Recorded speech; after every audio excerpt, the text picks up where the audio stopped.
Kafka's Metamorphosis starts with a nightmare come true. Gregor Samsa wakes up one morning to find he's turned into a giant insect. His normal life shatters instantly as his family reacts with horror. What follows is a chilling story of isolation, fear, and the harsh ways people deal with what they don't understand. At its heart, this story isn't just about Gregor's physical change. It's about the emotional toll of being treated as less than human. His sister, Greta, starts off caring but eventually grows distant. His father sees him as a problem and locks him away. His mother, torn between love and fear, is too overwhelmed to help.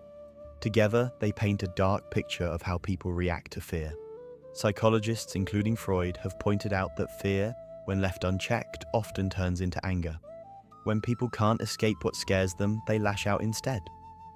Gregor's family is a perfect example of this. Their initial shock turns into frustration, then cruelty. Metamorphosis forces us to face an uncomfortable truth. When we don't understand something, we're often far less kind than we'd like to think. Kafka shows how fear twists people's minds. Before Gregor's transformation, he was his family's provider, respected and loved. But once fear takes over, that love disappears. At first, his family worries about money. Without Gregor's income, they have to support themselves, which is overwhelming. But underneath that is a deeper fear. The horror of seeing someone they love become something unfamiliar. Gregor's monstrous form is a terrifying reminder that life can change in an instant, that security is never guaranteed. Fear soon turns into resentment. His family locks him away, avoids looking at him, and barely feeds him. His father, unable to control his anger, violently forces him back into his room. In a fit of rage, he throws an apple at Gregor, wounding him so badly that it gets infected and eventually kills him. In the end, their fear doesn't just turn into hate, it leads to his death. After Gregor's death, his family breathes a sigh of relief. Their fear is gone, and so is any guilt. They mourn for a moment, then move on, eager for a fresh start. Kafka reveals a harsh truth. We often don't attack what harms us, but what unsettles us. Gregor never hurt his family, yet their fear turned to hate. His father, obsessed with appearances, didn't see Gregor as someone suffering, just something shameful. Kafka isn't saying fear and anger are always wrong. In real danger, they help us survive, but they aren't always logical. Left unchecked, they turn us cruel, making us destroy things that were never a threat. But what about Gregor himself?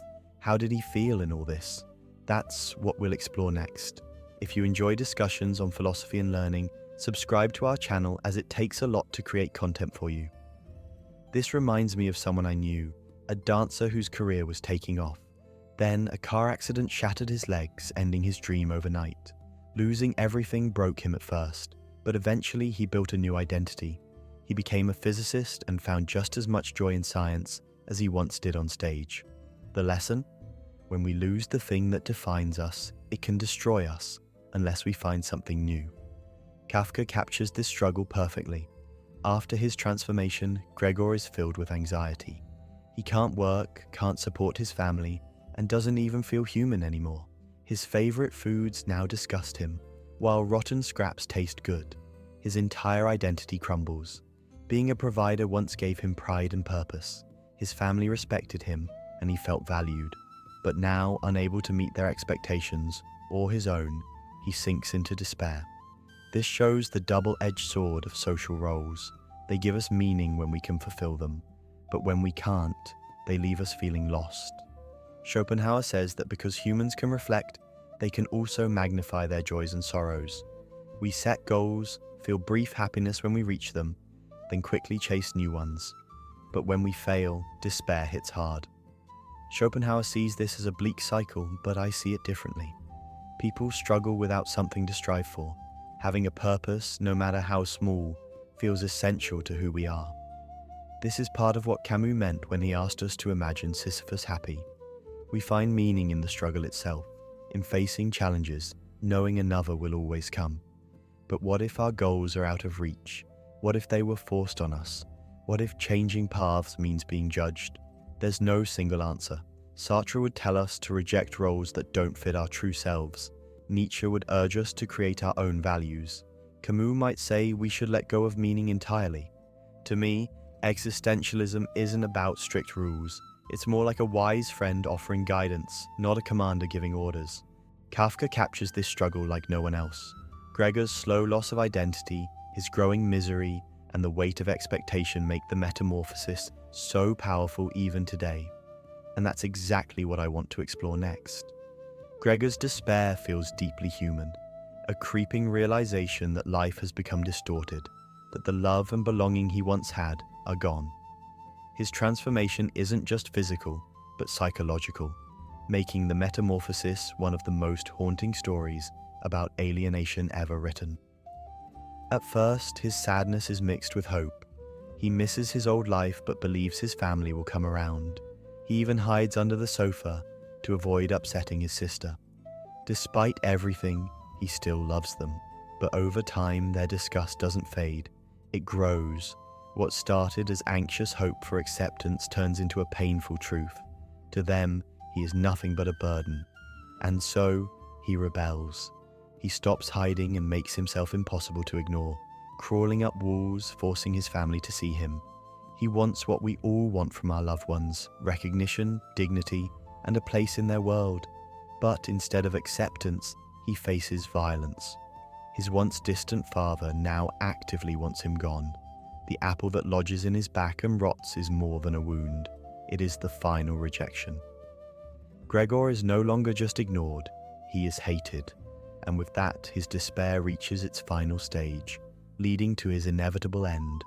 Kafka captures alienation with haunting precision, showing how despair shifts from sadness to anger to surrender. That slow unraveling of Gregor's mind is what we'll explore next. Shame silently shapes the Metamorphosis, isolating Gregor as much as his physical transformation does. It's not just his family's rejection that crushes him, it's the deep shame of being a burden, of existing in a way that repels those he loves. At first, he clings to dignity. He hides under the sofa, trying not to upset his sister. He avoids drawing attention to himself. But as he realizes he has been abandoned, shame turns into anger. His rebellion, his desperate attempt to be seen, is not just about proving he exists, but about demanding acknowledgement from a world that wants to erase him. And then everything fades. The rage, the hope, even his will to live. He withdraws so much that he stops functioning. He stops eating, stops moving, and accepts his end. His body is broken by his father's violence, but it is the deeper wound, the shame of being unwanted, that truly destroys him. Shame is one of the most powerful emotions we feel, and Gregor's story forces us to face its weight. Alienation and rejection don't just hurt, they consume, and maybe that's why the Metamorphosis is so unsettling. It's not just a story about a man turning into an insect. It's about what happens when someone is made to feel less than human. This brings us to Gregor's final moments, and what his fate really means. Kafka doesn't give us sweeping statements about society. Instead, he shows the quiet, crushing weight of shame. The Metamorphosis isn't just about physical transformation, it's about social exile. Gregor's value was tied to his ability to provide, and once that was gone, so was his humanity in the eyes of those around him. What makes Kafka's portrayal of shame so unsettling is its inevitability. Gregor does everything to make himself less of a burden. He hides, he sacrifices, he shrinks into the background. Yet none of it is enough. His father's shame turns to rage. His mother's shame turns to avoidance. His sister's sympathy fades into resentment.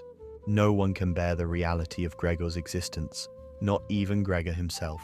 This is where Kafka's critique cuts deeper. If Hobbes saw social contracts as protection, and Nietzsche saw them as chains for the exceptional, Kafka exposes a quieter horror. What happens when the contract is broken and you're discarded? Not for being a threat, not for being extraordinary, but simply for no longer being useful? It's a question that lingers long after the final pages of the Metamorphosis. What does it mean to be valued, to be seen, and what happens when that value is taken away? Gregor's last moments force us to confront these questions in their harshest form. His fate isn't just tragic, it's a warning. Shame isn't just an emotion, it's a tool. It can be used to control, to exclude, even to destroy. And that leaves us with one final thought. Next time you feel ashamed, ask yourself, who gave you that shame, and do they deserve that power over you?